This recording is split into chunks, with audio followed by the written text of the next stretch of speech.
Good morning. I'm making this video for parents. I'm especially going to be talking to the parents of the building where I work, and some things to do with the very youngest readers. What kind of book experiences should they be having? Let's get started with that idea. And the first thing is being read to. And eventually maybe joining you in reading. I have three favorite children's authors. One of them is Dr. Seuss. Okay, I think everybody knows him. And long-standing. Eric Litwin and Pete the Cat. Okay, and Eric has a ton of different books on his website that are also songs. And so I know Eric and know his work, and he would be a great kids author to get started with. And finally, and not all of you might know about her, Mem Fox. Okay, and Mem has a lot of great books out there. So first things that can be happening with all the kids out there is reading just for fun, and it can be you reading aloud to them from a favorite author. And try those authors out. And eventually, one of the goals you want to have is that your child develops a favorite author. Oh, I want to read more of her books. I want to read more of his books. And then after they've been on a favorite author for a while, switch over and find another one. Okay. Now, the kind of books we're using here at school, one kind are called Decodables. We use the Head Sprout program. There are other Decodables things out there, but the big thing about Decodables is every single word can be sounded out.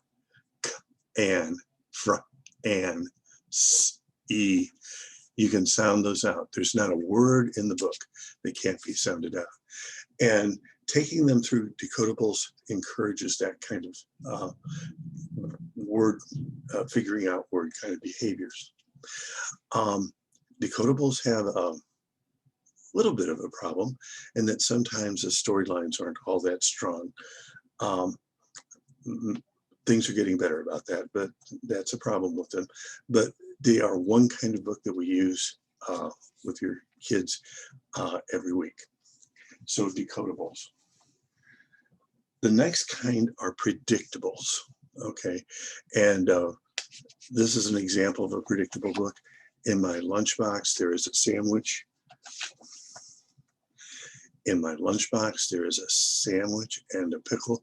Notice that we have the visual clue here, or no, I said that wrong. The meaning cue here of the picture that goes with this. And I sometimes tell the children, well, with this kind of book, pictures and letters together. Okay, if this is, how do you know that sandwich? Why are some of the reasons you know that sandwich? Well, because it has a s at the front. So that's a second kind of book to use with them, and we sometimes use those. Finally, again, there are the books they make themselves. And with the children that I work with individually, we make our own stories. Strange Animals, Book 2. Okay, and by the way, that's an actual animal that this particular child knew about. Okay, and we wrote our own little book about it.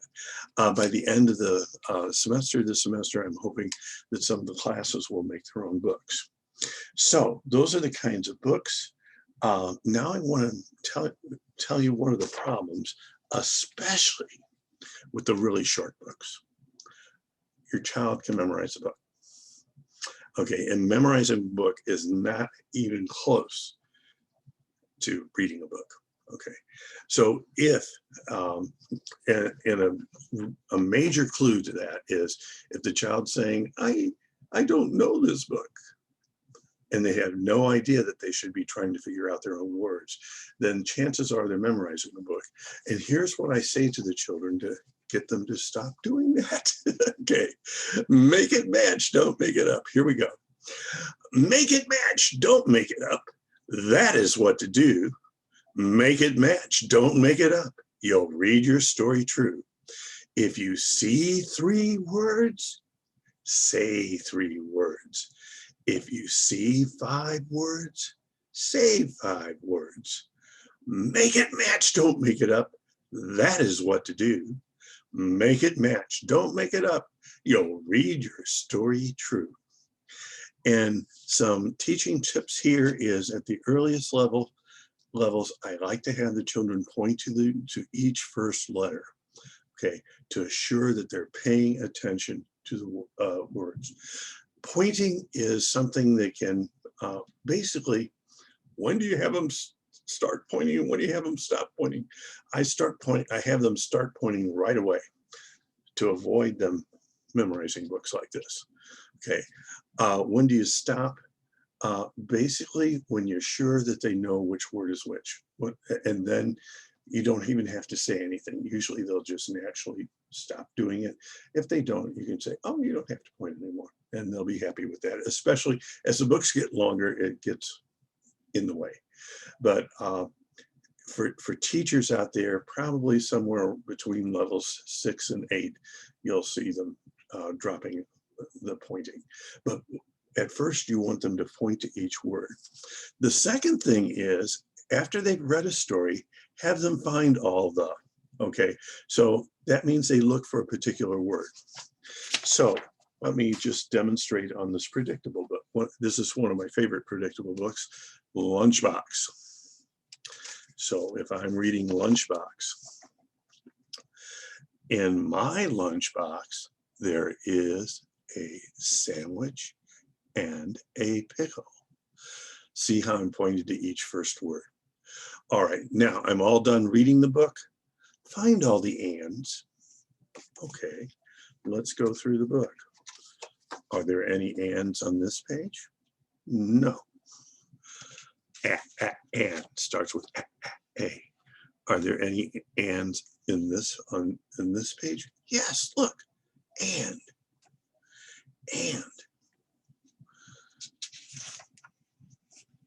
Are there any ands? Well, look at that. There's 3 of them. And. Once the child gets the idea that you don't want them memorizing the whole book, I even give them little talks like, gosh, do you want to memorize a book that's this thick? No, you don't. I don't memorize books that are that thick. You want to know which word is which, and you want to be able to figure out your own words. And that's where making it match comes in handy. So that's all the advice, the kinds of books that we'll be using with the kids. The teachers call those library book kind of things trade books, and the predictable books and the decodable books. We'll be using them all.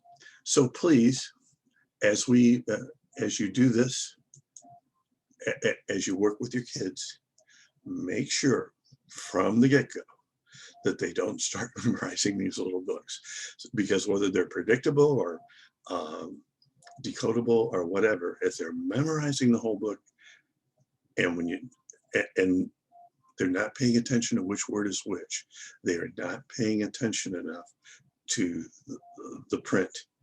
And the biggest concept here is print carries the message, and they need to learn that concept, and they need to learn that all these other things might be helpful, but the key is paying attention to which word is which and the letters. So, oh, and by the way, that nightly reading is likely to help them want to become lifelong readers. If you early on are reading to them all the time and they start developing favorite authors, they're going to want to read, and that's so cool. Okay, so that's everything I have to say. This is Dr. B.